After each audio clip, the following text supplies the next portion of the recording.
Now, the WAG war continues. On the second day of the libel trial between Coleen Rooney and Rebekah Vardy, Rebekah Vardy took to the witness box and was quizzed by Coleen Rooney's barrister David Sherborne.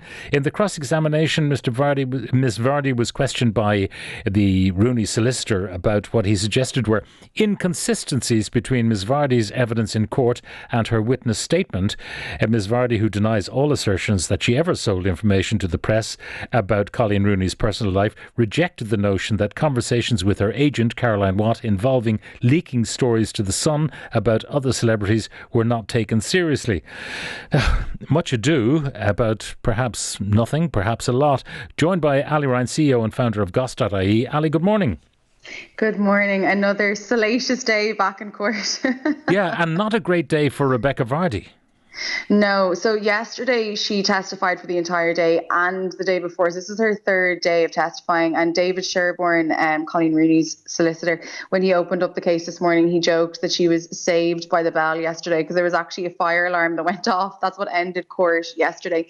So they went straight back into it again. And just as you were saying there, they seem to be mainly focusing on the inconsistencies in her stories. So, for example, she said under oath that she's never sold a story about someone's private life, but then yesterday she admitted that she did sell a story or tried to sell a story about a footballer, Danny Drinkwater, I think was his name, who'd been arrested for drink driving. And there's messages between herself and her agent, again, Caroline Watt, who you mentioned there, saying that she wanted a fee for the story. So Coleen Rooney's side were suggesting that she had lied under oath. So basically, how can they trust anything she said? She denied that, said she didn't lie, she just couldn't remember. So there's a lot of, I don't remember. They're actually in court right now. And at the moment, what they're discussing is a setup at the World Cup in 2018 in Russia, where there was pictures of all the WAGs, the wives and girlfriends of the footballers, that they are suggesting Rebekah Vardy set up,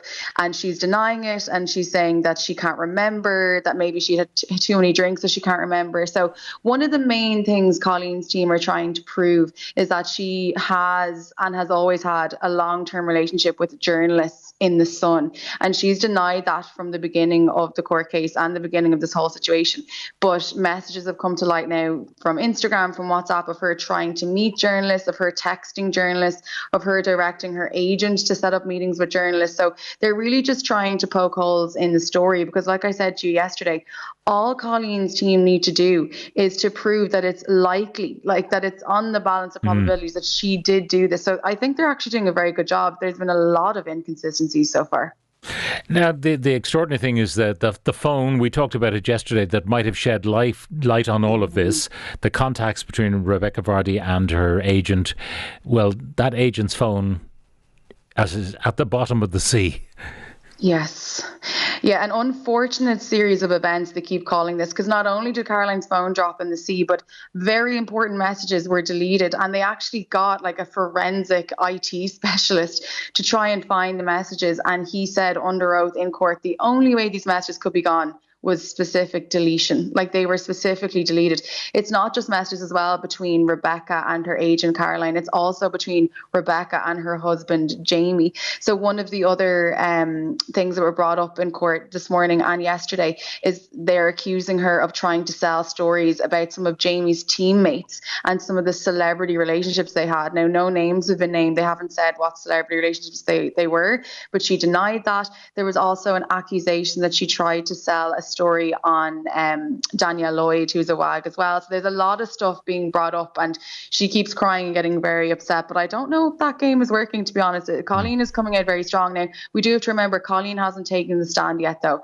And Rebekah Vardy's lawyer is also very good. So Colleen's lawyer was a part of the Meghan Markle Mail Online case, but he was actually dropped from the case. And he also represented Johnny Depp in his libel suit against The Sun. But Johnny lost that case, so he hasn't had a great run the last couple of years, but Rebekah Vardy's lawyer is very, very good as well. So I'd be very interested to see what happens when Coleen gets up there. Wayne has to get up there. Jamie Vardy is also expected to get up there as well. So it's easy for me to say it looks like Coleen is winning when she hasn't been put to the stand yet. But we have to remember as well, Rebekah is the one taking this case, and under English defamation laws, when you're suing someone for libel, it's up to Coleen and her team to prove that the tweet that she wrote, the very famous one now, ...